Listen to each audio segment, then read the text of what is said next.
religious thing to do.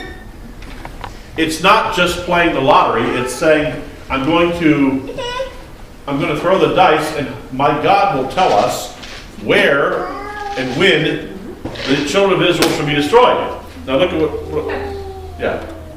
Didn't they cast lots for Jesus' robe? Yes. Isn't that a foreshadowing of that? Yeah, I mean, you have the casting of lots. You have the last time the lots are cast in the apostolic text is when when Mattathias is chosen for the replacement of Judas. They have two good candidates. Both are qualified. Both are capable in the apostolic text, and the other disciples say, well, what do we do? Because we've got two guys, we only need one of them, so cast the lots, the lot fell to Mattathias, and they took him into the 12. All right, look what's said here. The word pur is an Akkadian loanword that is given the Hebraicized plural and the im to make up the word purim. To make sure that his Jewish readers would know what the pur were, the Hebrew equivalent goral is given to clarify, which means lots. In the ancient Near East, there was widespread belief that one could divine the will of the gods by casting lots. Archaeologically, these dice-like dots have been found and are made of different materials, such as glass and wool. Glass and wood.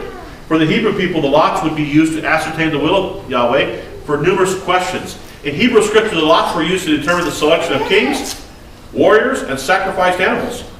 Yom HaKippurim. The lots were also used to assign specific tasks, distribute the land to various tribes, and distribute booty. The lots could also be used to settle individual disputes and could even identify guilty individuals. From a Hebraic perspective, the seemingly random method of determining God's will was understood to be in the sovereign domain of God's discretion. Proverbs 16:33 states, "The lot is cast in the lap, but its every decision is from the Lord."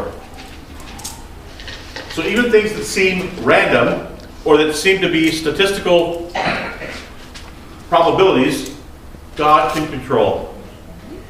Even things that seem random or just statistical probabilities, God says, no, cast the lots, and I'll make the decision.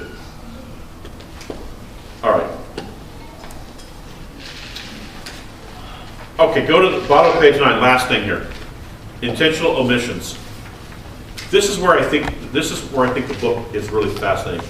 I've said this before. The book of Esther will push right to the edge, right to the precipice of saying God's name, and then pulls back in the Hebrew text.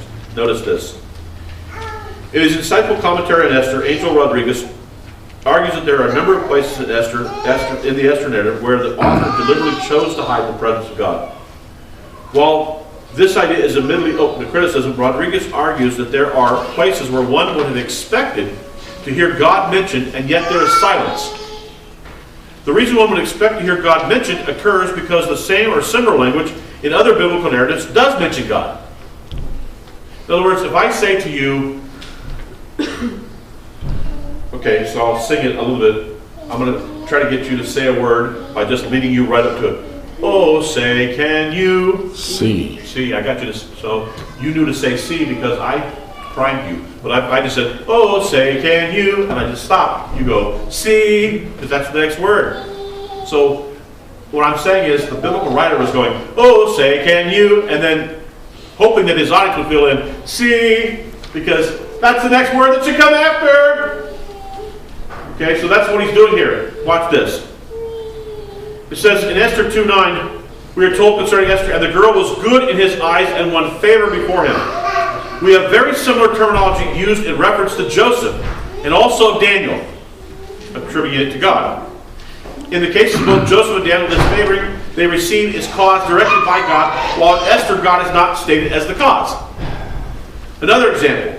Faced with having to save her people, Esther asked Mordecai to fast on her behalf. Elsewhere in the Hebrew Scriptures, fasting is linked with prayer. I'll give you the references. And with the expression of deep emotions poured out to God. It seems, as one noted, Esther studiously avoids religious terminology even when the context demands it. For instance, Jews are called the people of Mordecai, where we might have expected the people of Yahweh. The phrase fear of the Jews is used in several places, where the more natural phrase might have been the fear of the Lord.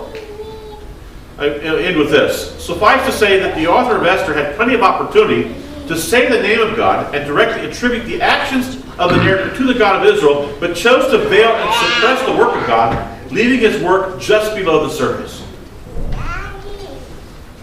So it's intentional.